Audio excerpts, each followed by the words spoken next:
15 लाख करोड़ का स्कैम या गलतफहमी। यदि यह स्कैम सही साबित हुआ तो हर्षद मेहता का जो स्कैम है वो इसके सामने काफी छोटा पड़ जाएगा। राजेश एक्सपोर्ट्स, अभी इस कंपनी का नाम काफी चर्चा में है, आपने भी सुना होगा।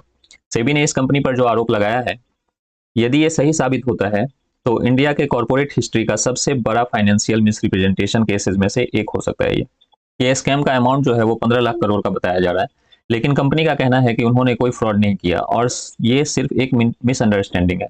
तो आखिर पूरा मामला क्या है, इसे चलिए एक सिंपल लैंग्वेज में समझते हैं। राजेश एक्सपोर्ट्स कोई छोटी मोटी कंपनी नहीं है, ये इंडिया की एक बड़ी गोल्ड रिफाइनिंग और ज्वेलरी एक्सपोर्ट कंपनी है। कंपनी का बिजनेस मेनली सोना रिफाइन करना और इंटरनेशनल मार्केट में बेचना है। इसकी एक फॉरेन सब्सिडरीज है, स्विट्जरलैंड बेस्ड कंपनी है वेलकैम्बी। सेबी ने 109 पेज का इंटरिम ऑर्डर जारी किया है। सेबी का कहना है कि फाइनेंशियल ईयर 2021 से 2025 के बीच कंपनी ने जो रेवेन्यू रिपोर्ट किया है उसमें बहुत बड़ा मिसमैच मिला है। सिंपल वर्ड में, कंपनी ने इन्वेस्टर से जो सेल्स और रेवेन्यू फिगर दिखाए हैं, सेबी को उनके सपोर्टिंग डॉक्यूमेंट्स और रिकॉर्ड में उतना रेवेन्यू वेरीफाई नहीं हुआ। सेबी के हिसाब से ये मिसमैच लगभग 15 लाख करोड़ का है। सेबी ये नहीं कह रही है कि कंपनी ने 15 लाख करोड़ रुपए चुरा लिए हैं। सेबी का एलिगेशन है कि कंपनी के रिपोर्टेड रेवेन्यू और वेरीफाई किए गए रेवेन्यू में बहुत बड़ा डिफरेंस है। रेवेन्यू इन्फ्लेशन का क्या मतलब होता है? बहुत लोग स्कैम सुनते ही सोचते हैं कि पैसा चोरी हो गया, लेकिन यहाँ इशू थोड़ा अलग है। मान लीजिए कि आपकी शॉप ने साल भर में 10 लाख की सेल्स की है, लेकिन आप इन्वेस्टर्स को बोलते हो कि आपने 20 लाख की सेल्स की।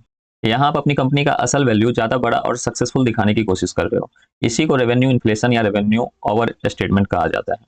और ये पूरा मामला 2024 में एक शेयर होल्डर कंप्लेंट से शुरू हुआ था। कुछ इन्वेस्टर्स ने कंपनी के फाइनेंशियल स्टेटमेंट पर सवाल उठाया। उसके बाद सेबी ने इन्वेस्टिगेशन शुरू की। सेबी ने फॉरेंसिक ऑडिट भी करवाया और इंडिपेंडेंट वेरिफिकेशन करने की कोशिश की। अब थोड़ा सा कंपनी का साइड भी समझना जरूरी है। कंपनी का कहना है कि उनके रेवेन्यू फिगर्स बिल्कुल सही है और सेबी के साथ कम्युनिकेशन गैप या मिसअंडरस्टैंडिंग हुई है। कंपनी एडिशनल डॉक्यूमेंट सबमिट कर रही है और उनका मानना है कि जब पूरे डॉक्यूमेंट देखे जाएंगे तब सच सामने आ जाएगा। अब एक छोटा सा टर्म इंटरिम ऑर्डर को समझते हैं। सेबी ने अभी फाइनल जजमेंट नहीं दिया है। जो ऑर्डर आए हैं वो एक इंटरिम ऑर्डर है, मतलब इन्वेस्टिगेशन अभी चल रही है, ये फाइनल वर्डिक्ट नहीं है। अब इसमें दो सिनेरियो आते हैं। अगर सेबी का एलिगेशन प्रूव हो जाता है तो कंपनी पर हैवी पेनल्टीज लग सकती है, कैपिटल मार्केट रिस्ट्रिक्शन लग सकता है और इन्वेस्टर का ट्रस्ट भी डैमेज होगा। हेडलाइंस को देख के ऐसा लगता है कि ये स्कैम हर्षद मेहता स्कैम से बहुत बड़ा है, पर दोनों मामलों का नेचर अलग है। ये रेवेन्यू मिसमैच का मामला है और हर्षद मेहता स्कैम जो था वो बैंकिंग फंड डाइवर्जन और स्टॉक मैनिपुलेशन का मामला था।